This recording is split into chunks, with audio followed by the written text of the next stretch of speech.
નમસ્કાર ખેડૂત મિત્રો, મારી યુટ્યુબ ચેનલમાં આપનું સ્વાગત છે। સરકારશ્રી દ્વારા એક ખેડૂત પોર્ટલ ઉપર 95 જેટલા અલગ અલગ સાધનો અને અલગ અલગ ઘટકો ખરીદવા માટે અરજી મંગાવવામાં આવી રહી છે। તો આજે આપણે આ વિડીયોમાં રોટોવીટર વિશે વાત કરીશું। આ યોજના અંતર્ગત રોટોવીટર ખરીદવા માટે સરકારશ્રી દ્વારા 50,400 સુધીની સબસિડી આપવામાં આવશે।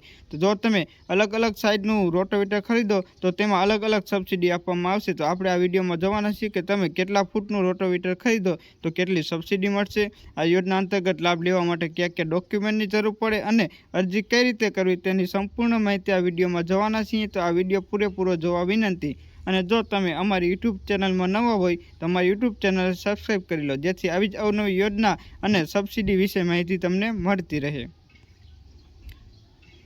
તો સૌપ્રથમ આપણે સરકારશ્રી દ્વારા રોટોવીટર સહાય બહાર પાડવામાં આવી છે તેનો હેતુ શું છે તે જાણીએ। તો રોટોવીટર સહાય યોજના ગુજરાત સરકાર દ્વારા ખેડૂતો માટે કૃષિ મશીનરી ખરીદવા માટે સહાયરૂપ થવા માટે શરૂ કરવામાં આવેલ છે।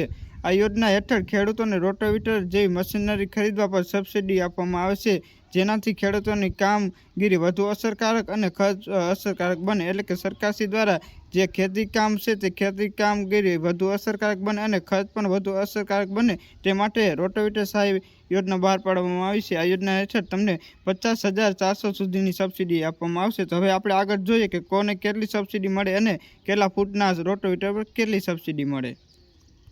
તો સૌપ્રથમ આપણે જોઈએ કે રોટોવીટર જો પુરુષો માટે અને સામાન્ય ખેડૂત માટે ખરીદે તો તેમને કેટલી સબસિડી મળે। તો રોટોવીટર જો 20થી વધુ અને 35 bhp સુધીનું ચાલક ખરીદે તો તેના ઉપર આપણે કેટલી સબસિડી મળે તેની વાત કરીએ। તો સૌપ્રથમ તમે જો 5 ફૂટનું રોટોવીટર ખરીદો તો 40% ખર્ચના અથવા તો 34,000 જે બંનેમાંથી ઓછું હશે તે તમને રોટોવીટર ઉપર સબસિડી આપવામાં આવશે। તેવી જ રીતે જો તમે 6 ફૂટનું રોટોવીટર ખરીદો તો રોટોવીટરના કુલ ખર્ચના 40% અથવા તો 35,800 જે બંનેમાંથી ઓછું હશે તેની સબસિડી મળશે। ત્યારબાદ જો તમે 7 ફૂટનું રોટોવીટર ખરીદો તો કુલ ખર્ચના 40% અથવા તો 38,100 જે બંનેમાંથી ઓછું હશે તેની સબસિડી તમને મળવાપાત્ર રહેશે।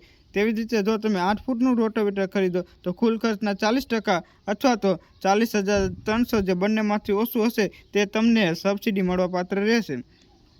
એટલે કે પુરુષો માટે અને સામાન્ય ખેડૂત માટે અહીં અલગ અલગ ફૂટના રોટોવીટર ખરીદવા માટે 34,000થી લઈ અને 40,300 સુધીની સબસિડી આપવામાં આવે છે। હવે આવી જ રીતે જો તમે આ યોજના અંતર્ગત લાભ લેવા માંગતા હોય અને અનુસૂચિત જાતિ, અનુસૂચિત જનજાતિ અને નાના સીમાંત મહિલા ખેડૂત હોય તો તમને કેટલી સબસિડી મળશે તેની વાત કરીએ। તો જો તમે 20 hpથી ઓછું વધુ અને 35 bh સુધીનું જો તમે રોટોવીટર ખરીદો તો જો તમે અહીં આવેલા જાતિમાં નાના અને સીમાંત અને મહિલા ખેડૂત હોય અને 5 ફૂટનું રોટોવીટર ખરીદો તો કુલ ખર્ચના 50% અથવા તો 42,000 જે બંનેમાંથી ઓછું હશે તેની તમને સબસિડી મળવાપાત્ર રહેશે। આપણે આગળ જોયું કે જો આ પુરુષો અને સામાન્ય ખેડૂતો હોય તો તેમને 40% સબસિડી મળતી હતી અને તે જો તમે અહીં જાતિમાં અને મહિલા નાના સીમાંત ખેડૂત આવતા હોય તો તમને 50% સબસિડી મળશે। એટલે કે 10%નો વધારો તમને મળશે અને અહીં 34,000 સબસિડી મળતી હતી તે જ સબસિડી અહીં આ જાતિમાં અથવા તો નાના સીમાંત અને મહિલા ખેડૂતોને 42,000ની સબસિડી મળશે। એવી જ રીતે તમે આવી રીતે ફેર પડી શકે છે, તેટલા માટે તમે મહિલાના નામે જો રોટોવીટર ખરીદો તો તમને ફાયદો થશે। ત્યારબાદ હવે આપણે 6 ફૂટનું જો રોટોવીટર ખરીદો તો કુલ ખર્ચના 50% અથવા તો 44,800 તમને સબસિડી મળશે જે બંનેમાંથી ઓછું હશે તે। તેવી જ રીતે જો આપણે 7 ફૂટના રોટોવીટરની વાત કરીએ, જો તમે 7 ફૂટનું રોટોવીટર ખરીદો તો કુલ ખર્ચના 50,000 અને 47,600 રૂપિયા મળશે જે બંનેમાંથી ઓછું હશે તે। તેવી જ રીતે જો આપણે 8 ફૂટના રોટોવીટરની વાત કરીએ તો 8 ફૂટનું રોટોવીટર જો તમે અહીં દર્શાવેલ જાતિમાં આવતા હોય અથવા તો નાના સીમાંત અને મહિલા ખેડૂત હોય તો કુલ ખર્ચના 50% અથવા તો 50,400 સુધીની તમને સબસિડી મળશે જે બંનેમાંથી ઓછું હશે તે। આવી રીતે તમે રોટોવીટર ખરીદવા માટે રૂપિયા 34,000થી લઈ અને 50,400 સુધી અને 40%થી લઈ અને 50% સુધી જે કુલ ખર્ચના હશે તે બંનેમાંથી ઓછું હશે તેની સબસિડી મેળવી શકો છો। ત્યારબાદ હવે આ યોજના અંતર્ગત લાભ લેવા માટે કયા ડોક્યુમેન્ટની જરૂર પડે તેની વાત કરીએ। તો સૌપ્રથમ અરજદાર ખેડૂતની જમીનની નકલની જરૂર પડશે।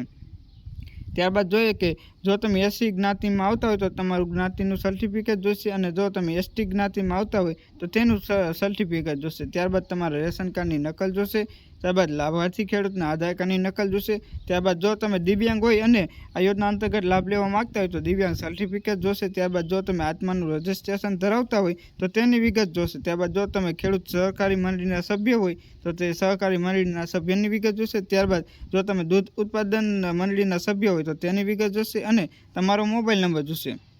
ત્યારબાદ હવે આપણે આગળ જોઈએ કે તમારા બેંકની પાસબુકના પહેલા પાનાની ઝેરોક્સ અથવા તો રદ કરેલો ચેકની જરૂર પડશે. અને જો તમે સંયુક્ત ખાતેદાર હોય તો તેવા કિસ્સામાં અન્ય ખાતેદારનું સંમતિપત્ર જોશે. એટલે અહીં દર્શાવેલ ડોક્યુમેન્ટ તમારે જોશે. ત્યારબાદ તમારી એ અરજી મંજૂર થઈ ગયા બાદ જીએસટી વાળું બિલ અને આ ઉપરાંત પણ અલગ જે ગ્રામ સેવક દ્વારા અથવા તો ખેતીવાડી વિભાગ દ્વારા જે ડોક્યુમેન્ટ મંગાવવામાં આવશે તે ડોક્યુમેન્ટની તમારે જરૂર પડશે. તો આવી રીતે તમે રોટોવીટર સહાય યોજના અંતર્ગત લાભ લઈ શકો છો. અને જો તમે આ યોજના અંતર્ગત લાભ લેવા માટે અરજી કરવા માગતા હોય તો તે અરજી કઈ રીતે કરવી તેનો સંપૂર્ણ વિડીયો સ્ટેપ બાય સ્ટેપ મારી યુટ્યુબ ચેનલમાં મૂકેલો છે. તો મારી યુટ્યુબ ચેનલમાં જઈ અને તે વિડીયો જોઈ લેવા વિનંતી, જેથી તમે આ યોજના અંતર્ગત લાભ લઈ શકો છો. તો હું આશા રાખું છું કે તમને મારો વિડીયો ગમ્યો હશે, અને જો તમને મારો વિડીયો ગમ્યો હોય તો મારી યુટ્યુબ ચેનલને લાઇક કરો અને મારા વિડીયોને શેર કરો, જેથી વધુને વધુ ખેડૂત મિત્રો આ યોજનાનો લાભ લઈ શકે અને સરકારશ્રી દ્વારા જે આપવામાં આવેલી છે સબસિડી, તે સબસિડી મેળવી શકે. આભાર. સરકારી યોજના અને ફોર્મની માહિતી માટે જોતા રહો અમારી યુટ્યુબ ચેનલ.